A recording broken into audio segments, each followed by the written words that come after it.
Assalamualaikum semua.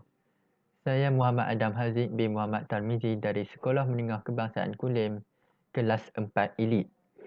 Hari ini kita akan membincangkan salah satu subtopik daripada bab 9 iaitu bab 9.1 Usaha Rundingan Kemerdekaan. Okey, kita mulakan. Usaha Raja-Raja Melayu serta pemimpin yang dipilih oleh rakyat dan pihak British mengadakan rundingan dalam usaha mendapatkan kemerdekaan. Ada 3 faktor yang mempengaruhi usaha kemerdekaan negara kita. Yang pertama sekali ialah keadaan selepas Perang Dunia Kedua. Selepas Perang Dunia Kedua, kita boleh lihat ada beberapa negara misalnya Mesir, India dan juga Filipina sedang giat untuk mendapatkan kemerdekaan negara mereka.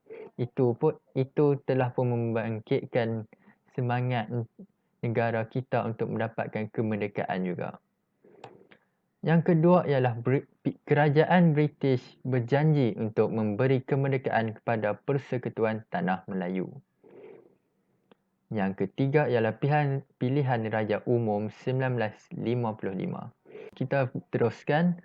Rundingan kemerdekaan antara Wakil Raja-Raja Melayu dengan Wakil Parti Perikatan. Sebab rundingan ini dilakukan adalah kerana untuk membincangkan hal keselamatan hubungan British Tanah Melayu dan soal berkaitan dengan perlembagaan negara yang akan merdeka. Adalah Wakil Raja-Raja Melayu yang turut serta dalam rundingan ini, iaitu yang pertama Menteri Besar Perak, Datuk Panglima Bukit Gantang iaitu Datuk Haji Wahab Abdul Aziz. Yang kedua, Menteri Besar Selangor iaitu Encik Abdul Aziz Abdul Majid.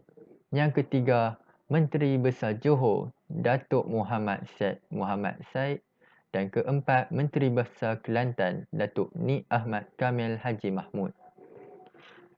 Dan ini pula ialah wakil daripada Parti Perikatan. Yang pertama ialah Tunku Abdul Rahman itu sendiri. Yang kedua, Datuk Abdul Razak Hussein. Yang ketiga, HS Lee. Dan yang keempat, Dr. Ismail Abdul Rahman. Okey, kita bergerak kepada perjalanan rombongan rundingan kemerdekaan ke London. Okey. Tunku Abdul Rahman berangkat dari Kuala Lumpur ke Singapura menaiki kapal terbang. Singapura pada 1 Januari 1956 pukul 5 petang dengan menaiki kapal laut, mereka berlepas dari pelabuhan Tanjung Pagar, Singapura. Ini adalah suasana pada waktu itu. Kemudian mereka singgah di Karachi, Pakistan dulu. Kemudian baru menuju dengan menaiki kapal terbang ke London. Kemudian rombongan ini tiba di London pada 14 Januari 1956. Okey, seterusnya perkara yang dirundingkan dan disepakati di London. Yang pertama, kita lihat di bahagian British dahulu. Ini ialah antara perkara yang disepakati oleh British. Yang pertama ialah Ahli Majlis Eksekutif selain Ketua Setiausaha dan Peguam Negara dilantik oleh Pesuruhjaya Tinggi dengan nasihat Ketua Menteri. Kedua, Kerajaan Persekutuan Tanah Melayu harus memberi ganti rugi kepada pegawai British yang diberhentikan. Seterusnya, mengadakan perjanjian pertahanan dan bantuan bersama antara Persekutuan Tanah Melayu dengan British. Dan yang terakhir, pihak British dan Commonwealth akan memberi bantuan seperti pertahanan. Seterusnya ialah perkara yang disepakati oleh Perwakilan Tanah Melayu. Antaranya ialah menghapuskan jawatan kuasa, jawatan Setiausaha Kewangan dan digantikan dengan Menteri Kewangan. Kedua, Menteri Hal Ehwal Ekonomi hendaklah dalam kalangan rakyat Persekutuan Tanah Melayu. Ketiga, Menteri Pertahanan daripada kalangan rakyat menggantikan pengarah gerakan yang disandang oleh pegawai British.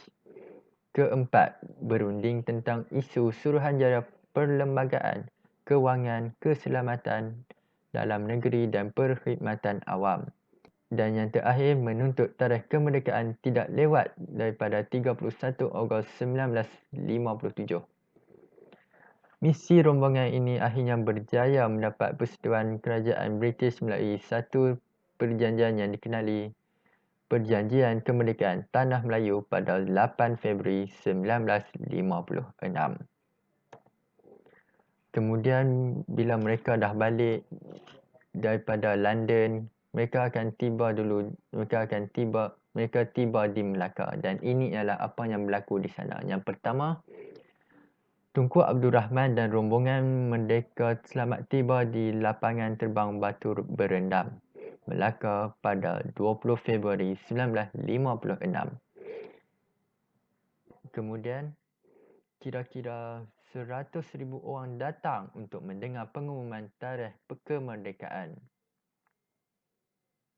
Dan yang terakhir, Tunku Abdul Rahman memberitahu bahawa negara kita akan merdeka pada 31 Ogos 1957. Itu saja pembintangan saya pada hari ini. Semoga ilmu yang saya sampaikan bermanfaat untuk semua. Sekian, terima kasih. Assalamualaikum.